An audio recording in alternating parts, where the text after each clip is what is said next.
দেশে দেশে যুগে যুগে স্বৈরশাসকেরা জনগণের ক্ষোভের মুখে পালিয়ে গেছেন। বাংলাদেশে নিজে ও দলের নেতারা দম্ভোক্তি করে বলতেন, শেখ হাসিনা বা আওয়ামী লীগ কখনো পালায় না, পালিয়ে যায়নি কখনো। আমি স্পষ্ট বলতে চাই, আওয়ামী লীগ পালায় না, পালায় আপনাদের নেতারাই। অভ্যুত্থানটা কোথায় করবেন? স্বৈরশাসক হাসিনার পলায়ন তাই ইতিহাসের নিরিখে অবশ্যম্ভাবী ছিল। 2 বছর আগে পালিয়ে ভারতে আশ্রিত হাসিনার ইতিমধ্যে মানবতা বিরোধী অপরাধের মামলায় মৃত্যুদণ্ড হয়েছে। তিনি সামাজিক যোগাযোগ মাধ্যমে উপস্থিত হন, বিদেশি সাংবাদিকদের সঙ্গেও কথা বলেন, কিন্তু তার সম্ভাব্য ভবিষ্যৎ কি? অতীতে বিভিন্ন দেশে গণঅভ্যুত্থানের মধ্য দিয়ে ক্ষমতাচ্যুত পলাতক শাসকদের কি হয়েছে, সম্ভবত তা ধারণা দিতে পারবে তার জন্য ভবিষ্যতে কি অপেক্ষা করতে পারে। গণঅভ্যুত্থানের মুখে ক্ষমতাচ্যুত যে স্বৈরশাসকরা দেশ থেকে সক্ষম হন না বা তার সমর্থকদের নিয়ে প্রতিরোধের চেষ্টা করেন, তারা নির্মম হত্যাকাণ্ডের সম্মুখীন হন।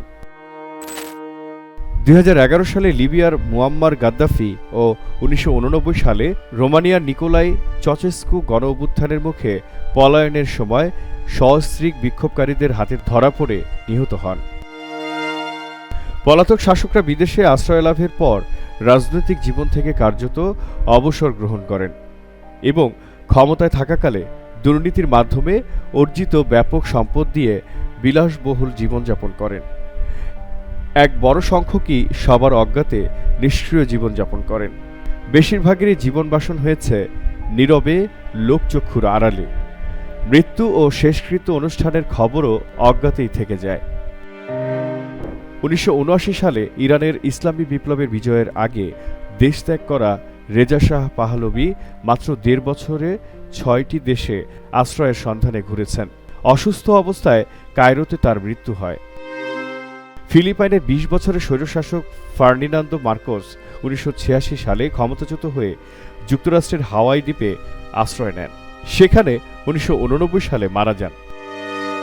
আফ্রিকার দেশ চাদের রাষ্ট্রপ্রধান হিসেন হাবরের 1990 সালে সামরিক অভ্যুত্থানে ক্ষমতাচ্যুত হয়ে সেনেগালে পালিয়ে যান। তবে আশ্রয় পাওয়া সেনেগালেই 2013 সালে তিনি গ্রেফতার হন। 2016 সালে আফ্রিকান ইউনিয়ন সমর্থিত সেনেগালের বিশেষ আদালত তাকে মানবতা বিরোধী অপরাধ, যুদ্ধাপরাধ এবং নির্যাতনের জন্য দোষী সাব্যস্ত করে যাবজ্জীবন কারাদণ্ড দেন। সেখানেই 2021 সালে মৃত্যুবরণ করেন। আঞ্চলিক সংগঠনের আদালতে মানবাধিকার লঙ্ঘনের জন্য কোনো সাবেক রাষ্ট্রপ্রধানের বিচার ও দণ্ডের এটাই প্রথম ঘটনা। তিউনিসিয়া সূচিত আরব বসন্তে ক্ষমতাচ্যুত জাইনুল আবেদিন বিন আলী 2011 সালে সৌদি আরবে আশ্রয় নেন। তিউনিসিয়ার আদালত 2012 সালে একাধিক মামলায় এই সাবেক স্বৈরশাসক ও তাঁর স্ত্রীকে যাবজ্জীবন, 35 বছর এবং 20 বছরের কারাদণ্ড দেন। 2019 সালে তিনি মারা যান। সিরিয়ার বাশার আল আসাদ 2024 সালের ডিসেম্বরে ক্ষমতাচ্যুত হয়ে রাশিয়ায় আশ্রয় নিয়েছেন। তার অবস্থান বিষয়ে বা তার কোনো বক্তব্য শোনা যায়নি। তালেবান কাবুল দখল করলে 2021 সালের আগস্টে আফগানিস্তানের রাষ্ট্রপ্রধান আশরাফ গনি সংযুক্ত আরব আমিরাতে পালিয়ে যান। ইউক্রেনের 2014 সালের ফেব্রুয়ারির গণঅভ্যুত্থানে প্রেসিডেন্ট ভিক্তর ইয়ানুকোভিচ দেশ ছেড়ে রাশিয়ায় পলায়ন করেন। দেশের আদালতে রাষ্ট্রদ্রোহিতার অভিযোগের বিচারে 2019 সালে 13 বছর কারাদণ্ড দেওয়া হয়। তাছাড়া 2025 সালে আরেক মামলায় তাকে আরও 15 বছরের কারাদণ্ড দেওয়া হয়েছে। গত জুলাইয়ে একটি অনুসন্ধানী প্রতিবেদনে বলা হয়েছে, তিনি ছদ্মনাম ধারণ করে সোচি শহরে বাস করছেন। অধিকাংশ ক্ষেত্রেই পলাতক শাসককে নিজ দেশে ফিরিয়ে নিয়ে বিচারের সম্মুখীন করার চেষ্টায় সাফল্য বেশি নেই। 1991 সালে গৃহযুদ্ধের পটভূমিতে ইথিওপিয়ার স্বৈরশাসক মেঙ্গিস্তু হাইলে মারিয়াম পালিয়ে গেলে জিম্বাবুয়ে তাকে রাজনৈতিক আশ্রয় দেয়। তাকে প্রত্যর্পণের ইথিওপিয়ার অনুরোধে জিম্বাবুয়ে রাজি হয়নি। সামরিক অভ্যুত্থানে জিম্বাবুয়ের স্বৈরশাসক রবার্ট মুগাবের পতনের পর হাইলে মারিয়ামকে প্রত্যর্পণ করা হবে বলে ধারণা করা হলেও তা ঘটেনি। তবে গণহত্যাসহ বিভিন্ন অপরাধে ইথিওপিয়ায় অনুপস্থিতিতে 1994 সালে তার বিচার শুরু হয়। 2006 সালে আদালত তাকে যাবজ্জীবন দণ্ড দেয়। 2008 সালে উচ্চ আদালতে আপিলের রায়ে যাবজ্জীবন দণ্ড বাড়িয়ে তাকে মৃত্যুদণ্ড দেওয়া হয়। পেরুর শাসক ফুজিমোরি 2000 সালে পালিয়ে জাপানে আশ্রয় নিয়েছিলেন। জাপান প্রত্যর্পণের অনুরোধ প্রত্যাখ্যান করে এ যুক্তিতে যে তিনি একই সঙ্গে জাপানেরও নাগরিক। তবে ফুজিমোরি 2005 সালে স্বেচ্ছা চিলিতে আসেন। পেরু সরকারের জারি করা একটি আন্তর্জাতিক ওয়ারেন্টের ভিত্তিতে তাকে সেখানে আটক করা হয়। 2007 সালে চিলি তাকে পেরুর কাছে প্রত্যর্পণ করার পর নিজ দেশে তাকে বিচারের মুখোমুখি করা হয়। 2009 সালে পেরুর আদালত তাকে 25 বছরের কারাদণ্ড দেয়। 2017 সালে তার স্বাস্থ্যের অবনতির কারণে মানবিক বিবেচনায় পেরুর প্রেসিডেন্ট তাকে মুক্তি দিলেও আদালত ওই ক্ষমা বাতিল করে দিয়ে তাকে কারাগারে ফেরত পাঠান। 2023 সালের পেরুর সাংবিধানিক আদালত প্রেসিডেন্টের ক্ষমা প্রদর্শনের সিদ্ধান্তকে বহাল রাখেন। কারাগার মুক্ত হয়ে 2024 সালের সেপ্টেম্বরে ফুজিমোরি মারা যান। কিরজিজস্তানের প্রেসিডেন্ট কুরমানবেক বাকিয়েভ 2010 সালে বেলারুশে পালিয়ে যান। কিরগিজ সরকারের প্রত্যর্পণের দাবিতে কর্ণপাত না করায় বাকিয়েভ সরকারি আতিথ্যেই আছেন। তবে দেশের 2010 সালের অভ্যুত্থানের সময় বিক্ষোভকারীদের হত্যার সঙ্গে জড়িত থাকার অভিযোগে বাকিয়েভকে অনুপস্থিতিতে যাবজ্জীবন কারাদণ্ড দেওয়া হয়। বুর্কিনা ফাসোর প্রেসিডেন্ট ব্লেইস কাম্পাওরে 27 বছর ক্ষমতায় থাকার পর 2014 সালে এক গণ অভ্যুত্থানে ক্ষমতাচ্যুত হয়ে আইভরি কোস্টে পালিয়ে যান ও নাগরিকত্ব গ্রহণ করেছেন।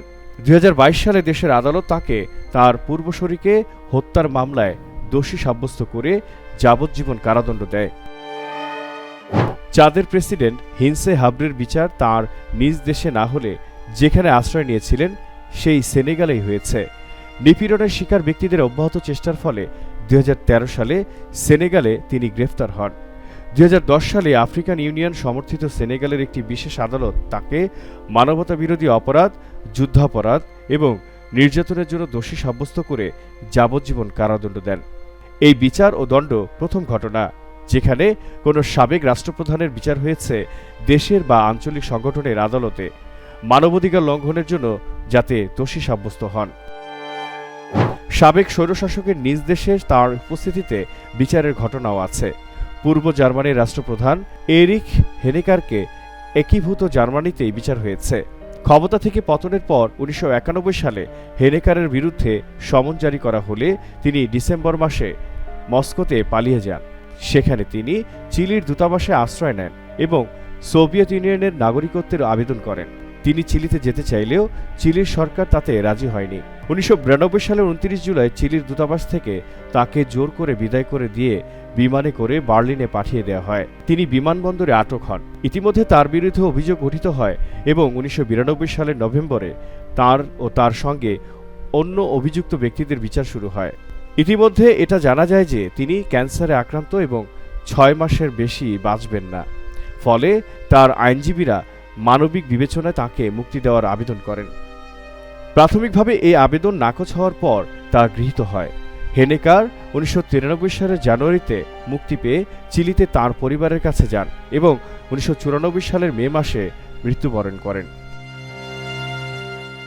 পালিয়ে যাওয়ার পর নিজ দেশে ফিরে আসার ঘটনা খুব বেশি নেই। শ্রীলঙ্কার গোতাবায়া রাজাপক্ষে 2022 সালের জুলাই মাসে ব্যাপক বিক্ষোভের মুখে তিনি দেশ ছেড়ে মালদ্বীপে যান। সেখান থেকে সিঙ্গাপুর ও থাইল্যান্ডে কিছুটা সময় থাকেন। মাত্র 55 দিন পরই তিনি দেশে ফিরে আসেন। তৎকালীন ক্ষমতাসীন দলের নেতারা তাকে বিমানবন্দরে অভ্যর্থনা জানান। রাজাপক্ষের বিরুদ্ধে একাধিক মামলা দায়ের করা হয়েছে। এর মধ্যে অন্যতম হচ্ছে 2019 সালে ইস্টারের সময় 3টি চার্চে বোমা হামলা, যাতে 270 জন মারা যান। অভিযোগ করা হয় যে তার সরকারের সংশ্লিষ্টতা ছিল এবং তিনি অবগত ছিলেন। গত জুন মাসে একটি আদালত তার বিদেশ যাত্রার উপর নিষেধাজ্ঞা আরোপ করেছেন। উল্লেখযোগ্য অন্য উদাহরণ ইয়েমেনের আলী আবদুল্লাহ সালেহ। 2011 সালের গণঅভ্যুত্থানের সময় হত্যাচেষ্টায় তিনি আহত হওয়ার পর সৌদি আরবে চিকিৎসার জন্য যান, কিন্তু টিকে থাকার চেষ্টায় কয়েক মাস পর দেশে ফিরে আসেন। দেশের অবস্থা নিয়ন্ত্রণে ব্যর্থ হয়ে তিনি ক্ষমতা হস্তান্তর করেন এবং কিছু সময়ের জন্য যুক্তরাষ্ট্রে থাকেন। কিন্তু 2014 সালের পর দেশের অভ্যন্তরের অবস্থান নিয়ে বিদ্রোহী হুতি গোষ্ঠীর সঙ্গে ঐক্য গড়ে তুলে সৌদি সমর্থিত ইয়েমেন সরকারের বিরুদ্ধে সামরিক অভিযানে সক্রিয় হয়ে ওঠেন। 2017 সালে হুতি গোষ্ঠীর সঙ্গে তার বিরোধ সৃষ্টি হয় এবং হুতিরা তাকে হত্যা করে। স্বৈরশাসকদের জন্য এসবের কোনোটি পূর্ব নির্ধারিত নয়। সেটাও বলার সুযোগ ছিল না যে এগুলো এভাবেই ঘটবে। তবে পলাতক স্বৈরাচারেরা এক পর্যায়ে এসে এটা মেনে নিতে বাধ্য হন যে রাজনীতির দৃশ্যপট থেকে তারা অপ্রসিত হয়েছেন। এর ভিন্ন চেষ্টার পরিণতি যে ভালো হয় না তার উদাহরণও আছে।